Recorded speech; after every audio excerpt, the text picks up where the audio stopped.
The lights died, and the only thing I'm brighter than sorry. Scarlett's phone beam was Isaiah's steady That was a gaze in the boundary, dark. not punishment. Her boss's last text lit up the screen. You think you're safe? Check your door.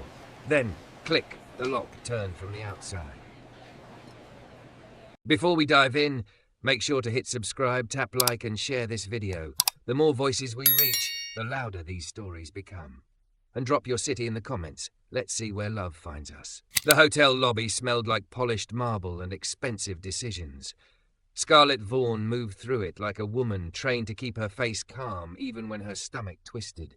She was the one people called when a schedule broke, when a donor threatened to leave, when a glass of champagne hit a gown that cost more than rent. Tonight had been all of that, stacked. Upstairs, the charity gala glittered behind closed doors. String quartets, soft laughter, money that never looked at price tags. Scarlett had just patched a crisis in the ladies' room, soothed the sponsor's wife with tissues and practiced empathy, then sprinted down a hallway to replace a missing signature on a contract that could fund an entire year of scholarships. Her boss had smiled at the crowd like nothing happened, then hissed, "Don't fail me."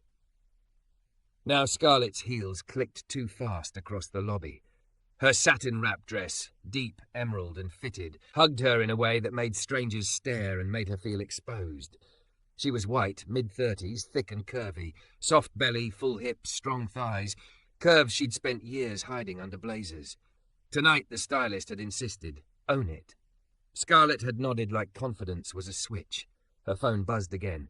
No service. Of course.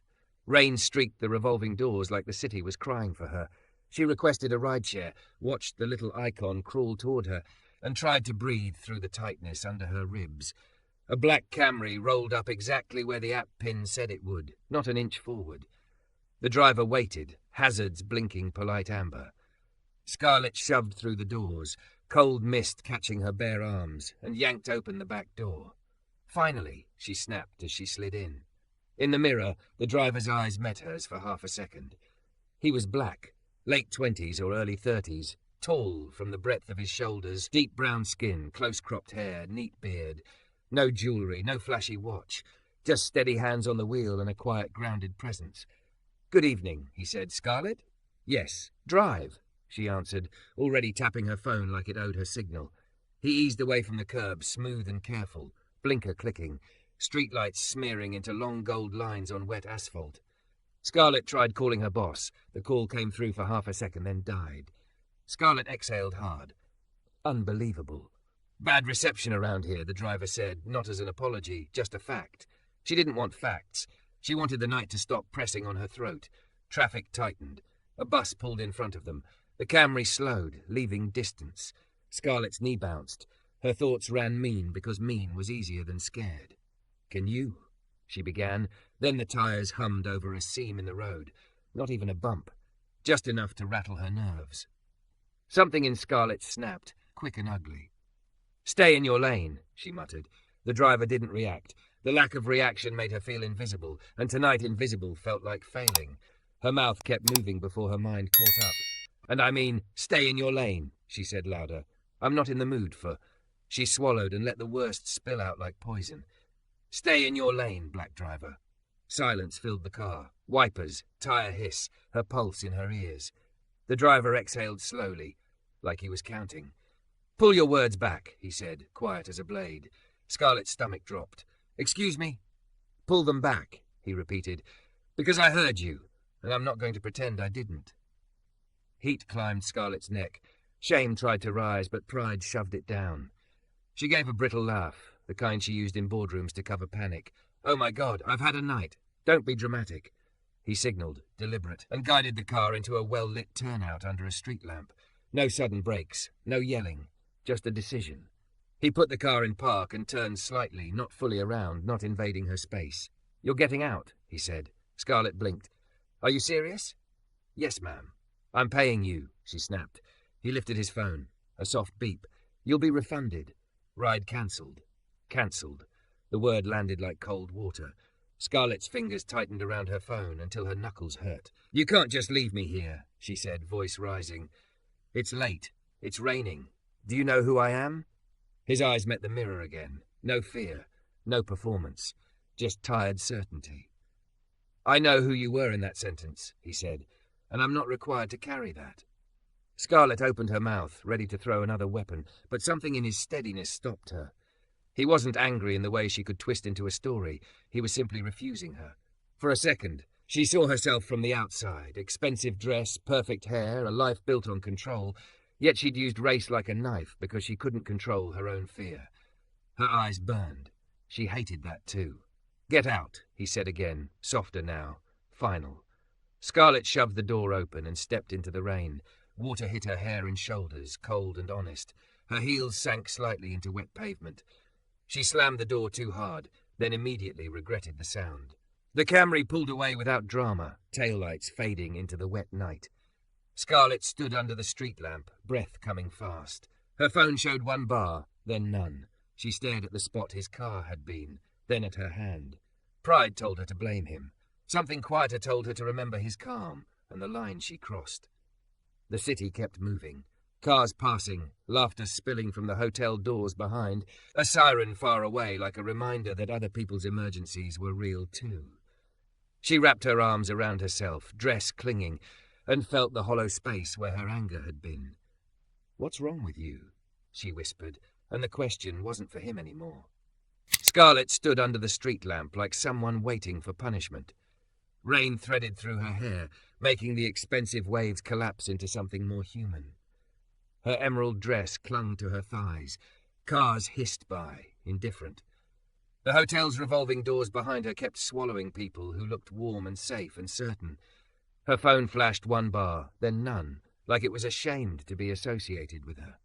She opened the rideshare app with fingers that shook, not from cold, from the way that sentence replayed in her head, the way it had sounded when it left her mouth, the way it must have sounded when it landed on him. No drivers available. She refreshed. Still nothing. Scarlett laughed once, sharp and humorless. Of course. A couple in black tie crossed the sidewalk. The man glanced at her dress, the woman glanced at her face, and neither offered help. Scarlett was used to that, to being seen but not held. She hugged herself tighter, nails pressing into her arms like she could anchor her own skin. She started walking. Not toward home. She didn't even know if the app had updated her address correctly, but away from the curb where she'd been left. Away from the memory of taillights fading. Away from the part of herself that had reached for cruelty, like it was a coping mechanism. The city was loud in a soft way. Wipers, distant sirens, the muffled thump of music from a bar. Scarlett's heels clicked and slipped on wet pavement, each step a tiny negotiation with gravity. Half a block down, her phone buzzed weakly. A call forced its way through. Scarlett, her boss snapped the moment she answered. "Where are you?" Scarlett's voice broke on the first word, and she hated that it did. She swallowed hard. "I'm on my way. Reception is terrible. You were supposed to be in the car 15 minutes ago. The donor wants the signed addendum tonight, not tomorrow morning. Do you understand what tonight means?" Scarlett stopped beneath an awning, rain dripping from the edges in a steady curtain. Her fingers clenched around the phone. "I do." "Then fix it," he hissed, "and don't embarrass me." The line went dead. Scarlett stared at the blank screen as if it might apologize for him. Her chest felt tight. She drew a breath that didn't go all the way in. Another breath, shallow and fast. Her body, always obedient at work, decided now was the time to rebel. Her vision sharpened at the edges. No. Not here. Not in the rain. Not alone. She stepped farther under the awning and pressed her thumb hard into her palm, an old trick, grounding through pain. It didn't work. Her breathing skittered like a frightened animal. A group of men spilled out of a nearby bar, loud, unsteady, laughing at jokes that weren't funny. One of them noticed her and slowed, eyes sliding over her dress like she was part of the nightlife. "Hey," he called, voice syrupy. "You lost?" Scarlett didn't answer. She tried to move, but her heel caught on a crack and she stumbled. The man's laugh grew sharper. "Careful," he said, stepping closer. "Wouldn't want you falling for the wrong guy." Scarlett's throat tightened. Her phone showed nothing. No signal, no help. A car door shut somewhere behind them. Footsteps, firm, measured. "Back up," a voice said. Scarlett turned. It was him. Isaiah Cole stood at the edge of the awning, hoodie darkened by rain, shoulders squared, not in threat but in presence. He didn't touch her, didn't grab. He simply placed himself between Scarlett and the men like a lion on the road. The drunk man scoffed. "Who are you?" "A reason for you to move along," Isaiah said. Calm, not loud, not begging, just certain. The men hesitated. A security guard down the block glanced over, suddenly interested now that it looked like a situation. The drunk man lifted his hands in fake innocence. "Ain't doing nothing," he muttered, backing away. "Whatever." They drifted off, laughter thinner now. Scarlett's knees felt weak. Her body still wanted to panic. Isaiah looked at her, not with triumph, not with accusation, with something closer to restraint. "I was grabbing coffee," he said, nodding toward a diner sign glowing through rain. "Open 24 hours. Saw you walking." Scarlett's mouth opened and closed. The apology was there, heavy and clumsy, blocking her throat. Isaiah's gaze didn't soften. It didn't harden either. "Are you safe?" The question hit her like a shove. Safe. The word she never let herself need. Her voice cracked again. She despised herself for it. "I don't know." Isaiah nodded once like that was an acceptable answer. "Come inside," he said, indicating the diner. "Warm up, then you can figure out your next step." Scarlett's pride tried to rise. It failed under the weight of reality. She followed him across the street, careful now, shoes slipping. Inside, the diner was bright and worn in a comforting way, steam on windows, cracked red booths, the smell of fried onions and coffee that tasted like second chances. A waitress with tired eyes and a kind voice lifted a brow. Isaiah gave her a small nod, like they'd seen each other before. "Same?" she asked him. "Yeah," he said, and he glanced at Scarlett. "Hot tea." Scarlett blinked. "I didn't. You need something warm," Isaiah said simply. They slid into a booth near the window. Scarlett kept her hands in her lap because she didn't know what to do with them. Isaiah sat across from her, not beside her. Space intact, boundary. For a full minute, neither of them spoke. Rain tapped the glass like impatient fingers. Scarlett finally forced the words out, each one scraping her throat. "I'm sorry." Isaiah didn't respond immediately. He watched her the way someone watches a road for ice, careful, assessing. "I shouldn't have said it." Scarlett rushed on, breath shaky.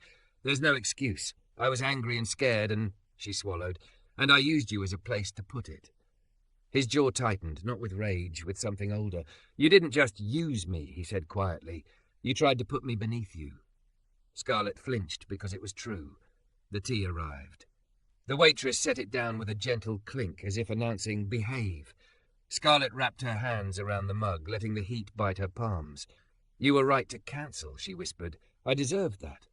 Isaiah leaned back slightly. "Cancelling wasn't punishment," he said. "It was a boundary." Scarlett nodded, eyes burning. I don't know why I'm like this." Isaiah's gaze stayed steady. "People learn things," he said. "Then they repeat them when they feel powerless." Scarlett stared at her tea like it might show her the first time she'd ever heard a joke at someone else's expense, and laughed just to fit in. The first time she'd stayed quiet when someone said something ugly because it was easier than being alone. "You didn't deserve it," she said, voice thin. "Not from me, not from anyone." Isaiah's expression shifted, almost imperceptibly, not forgiveness, but acknowledgement. "Okay," he said. That single word made Scarlett's throat tighten again. Her phone buzzed on the table like a threat returning. One bar, barely alive. A message from her boss. "If that addendum isn't on my desk in 30 minutes, don't bother coming in Monday." Scarlett's breath caught. Her entire life, her rent, her health insurance, her identity, balanced on a man's impatience. Isaiah saw her face change. "What is it?" Scarlett tried to laugh it off and failed. "I'm about to lose my job," she said, and the truth felt like stepping off a ledge. Isaiah didn't reach across the table. He didn't give her fake comfort. He asked the most dangerous thing. "Do you have somewhere to go tonight if that happens?" Scarlett stared at him, startled by the question, by the care inside it that didn't ask permission from her past behavior. "I have an apartment," she said. Her voice dropped. "I don't have anyone." Isaiah held her gaze. "Then you need to get home safe," he said. Scarlett's heart thudded, confused and raw. "Why would you help me?" Isaiah looked down at his hands for a moment, then back up. "Because I'm not the kind of man who becomes cruel just because someone else was," he said. "And because you apologized like you meant it." Scarlett's eyes stung. "I did mean it." Isaiah slid out of the booth. "Finish your tea," he said. "I'll drive you. One ride. Quiet. No conversation if you don't want it. Scarlett stood too, unsteady. Isaiah. He paused, looking at her like a stop sign you had to respect. Don't mistake kindness for permission, he said gently. I'm doing this because it's right, not because what you said didn't happen. Scarlett nodded quickly, throat tight. I understand. They stepped back into the rain together, two people under the same weather, moving toward the same car, carrying very different histories. The Camry waited at the curb again, hazards blinking like a second chance that didn't guarantee anything.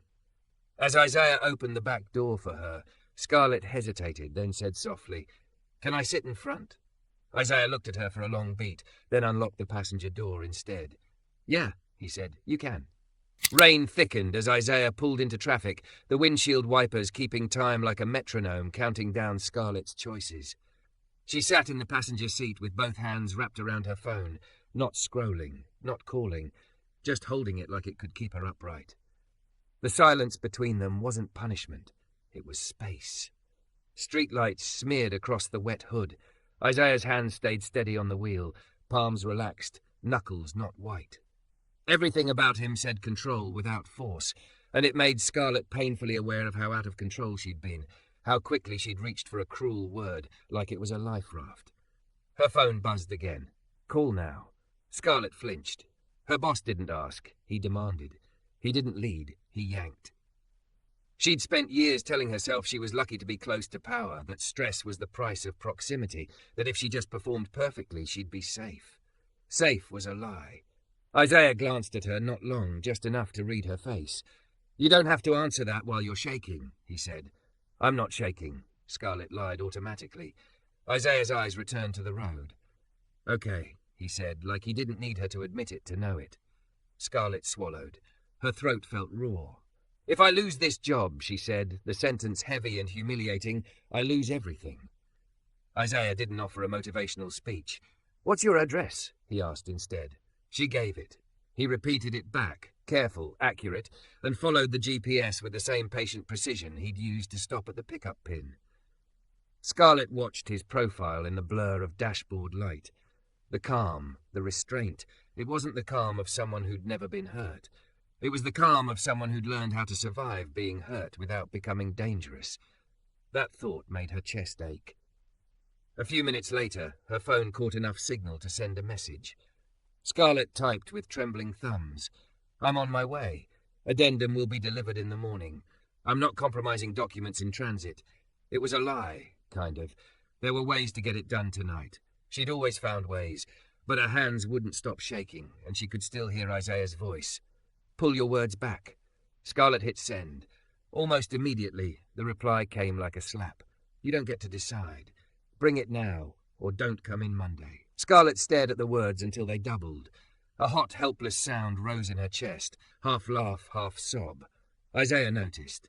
He's threatening you, he said, not a question. Scarlett tried to shrug. The motion looked small in her expensive dress. He's intense. That's not intensity, Isaiah said quietly. That's control. Scarlett's eyes burned. What do you know about my job? Isaiah didn't rise to the defensiveness. I know what control sounds like, he said, still watching the road. I know what it does to people. It makes them look for someone else to step on, so they can feel taller for a second. The truth hit too clean. Scarlett's throat tightened. I didn't mean it, she whispered. Isaiah's jaw flexed once. You meant it in the moment, he corrected gently. But you didn't mean to be that kind of person. Those are different. Scarlett pressed her thumb into her palm again, hard. I don't want to be her, she said, voice breaking. I don't want to be the woman who can say something like that and go on with her night. Isaiah signaled and turned down her street. The buildings were quieter here. Older brick, dim porch lights, trees dripping rain. Then don't go on with your night like nothing happened, he said. Do something different. Scarlett let out a shaky breath. Like what? Like telling the truth, Isaiah said. To yourself first. They pulled up in front of her building. Isaiah parked and stayed seated, waiting, giving her the choice to leave without pressure. Rain tapped the roof like impatient fingers. Scarlett stared at the doorway to her building. It looked like safety. It didn't feel like it. I don't want to go in alone, she admitted, and her cheeks flushed with the shame of needing. Isaiah didn't smirk, didn't soften in a way that made it flirtation. He just nodded like need was allowed. "Do you want me to walk you to your door?" he asked. "Yes," Scarlett said immediately, then added, quieter, "Please." Isaiah got out first, hood up, rain catching his shoulders. He walked around and opened her door without touching her, holding it while she stepped out carefully, heels sinking into damp concrete. She clutched her purse to her body like armor. Isaiah didn't comment on the dress, the curves, the attention she usually drew. He treated her like a person instead of a spectacle, and it made Scarlett's eyes sting again. They moved under the awning at her entrance. Scarlett fumbled her keys. Her fingers wouldn't cooperate. Isaiah kept a respectful distance. "Breathe," he said softly. "In and out. Slow." Scarlett tried. Her breath hitched. The lobby was empty, quiet except for the hum of an old vending machine. Scarlett's steps echoed. She hated how loud she felt. They reached her apartment door. Scarlett finally got the key in, turned it, and pushed inside. Warm air met them, smelling faintly of vanilla and laundry detergent. For a moment it felt like relief. Then her phone rang again. Scarlett froze. Isaiah didn't move. The caller ID showed her boss's name. Scarlett's stomach rolled. She answered, because she always answered. "Where the hell are you?" he barked. Scarlett's mouth opened, but no sound came out. Her body went cold. She could hear the gala noise in her head, the laughter, the pressure, the years of swallowing herself to survive. "I'm home," she managed. "You're what?" His voice sharpened. "You're home when I'm telling you to bring me." Scarlett's hands began to tremble harder. "I can't," she said, and it shocked her to hear it. "You can," he snapped. "You will, or you're done." Scarlett stared at Isaiah as if his calm could lend her a spine. Isaiah didn't nod, didn't tell her what to say. He simply looked at her like she was capable. Scarlett swallowed, her voice steadied by a fraction. "I'm done," she said, surprising herself again. "I'll email HR. I'll send my resignation." There was a beat of silence on the line, like he hadn't expected her to have a limit. Then he laughed, low and ugly. "You think anyone will believe you? You're replaceable." Scarlett's eyes filled. Her pride used to be a shield. Tonight it felt like paper. She took a breath anyway, slow and painful. "Maybe," she said, "but I'm not yours." She ended the call. For a second, Scarlett just stood there, phone in her hand, chest heaving like she'd run miles. The adrenaline drained so fast her knees buckled. She sank onto the edge of her couch, shaking. Isaiah stepped inside only as far as the doorway, then stopped. "Do you want me to stay until you settle?" he asked. "Or do you want space?"